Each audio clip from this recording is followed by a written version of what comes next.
Hello and welcome to the 10th Pulsen Developer Commentary. I'm Kevin Ghadyani, a developer of the indie game Pulsen. This is part 2 of my designs before making Pulsen. We're going to start with the interface I made for Dance Marathon 2010. Originally, I made this in the OpenITG engine until I ported it over to SMSSC with the help of Shake Soda. I made a really large banner for the spotlight on this and only put the song titles on the wheel for reference. It was supposed to make searching for songs a lot easier, but it ended up making it a lot harder.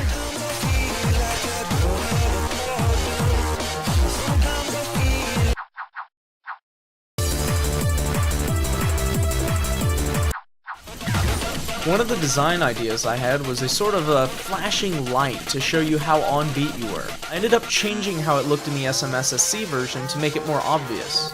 At the event, I got a lot of people saying they didn't know what it was, and it wasn't very obvious at all. I couldn't figure out how to get the life bars to work properly, so I made them change color as you failed.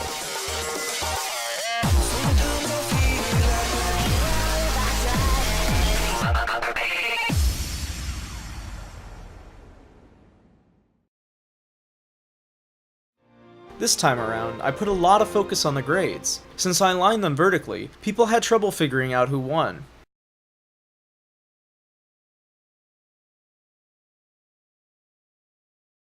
The YMCA was doing a Healthy Kids Day at a KC Royals game and invited us out there for entertainment.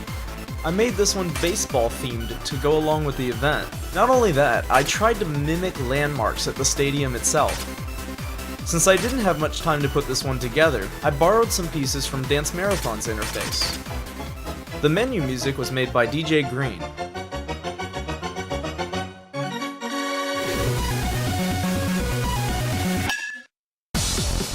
If you've ever been to this stadium, it looks just like this. A bunch of random numbers at the bottom and a big screen in the middle. The top of the crown's lights flash and sparkle, so I tried to recreate those the best I could.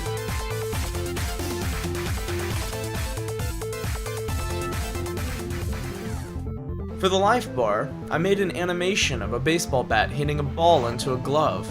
The animation looked okay, but it didn't make much sense to people who were playing.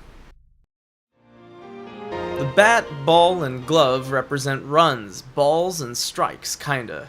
And look! A bunch of random numbers and stats, just like in real baseball. Jiggle Jam! This one has a fun story to it. I was contacted by the American Heart Association for this event, so I assumed it was for larger people. It's called Jiggle Jam, so it kind of made sense to me. I mistakenly made it clear that there was a weight limit on the pads, and well, that was pretty embarrassing.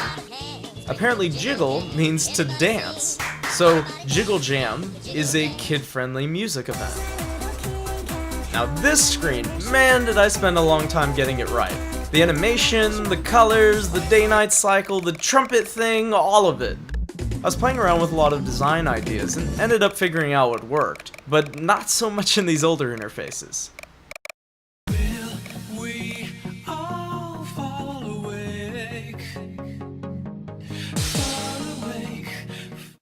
The green alien guy is the mascot for Jiggle Jam. I had a pal of mine modify him with 5 facial expressions to denote how well you were doing. Sadly, a lot of kids at the event thought you were supposed to hit the arrows on his face. They thought that would make him smile, which ended up resulting in him frowning. Very, very poor design choice.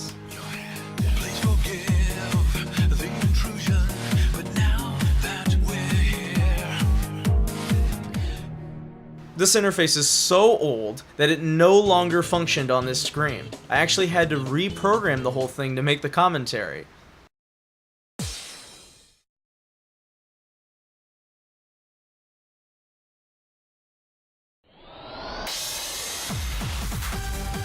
The menu music should sound really familiar. It's a revamped version of the previous year's Irish Trance Dance. Because it had been a year since the previous Irish Fest, I wanted to make something that really stood out from the year before. One night, Nick and I were joking about using my voice as the sound effects, and I just ended up putting them in.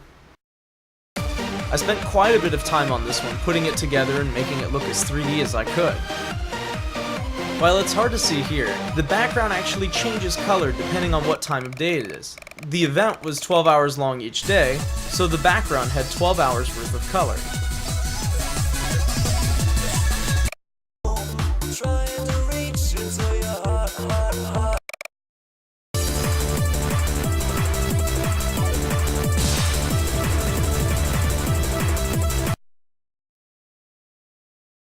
Because of the problems in the other interfaces, I made the life bar color changing much more obvious. This way you knew how you were doing. Other than that, most of the design from previous interfaces remains mostly unchanged.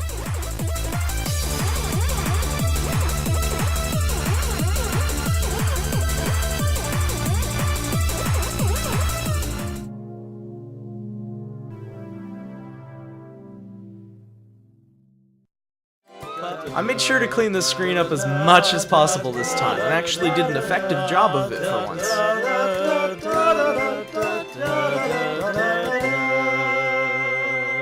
That's it for this batch of interfaces. If you'd like to find out more about Pulsen and what I've been up to recently, visit pulsengame.com or follow @PulsenGame on Twitter.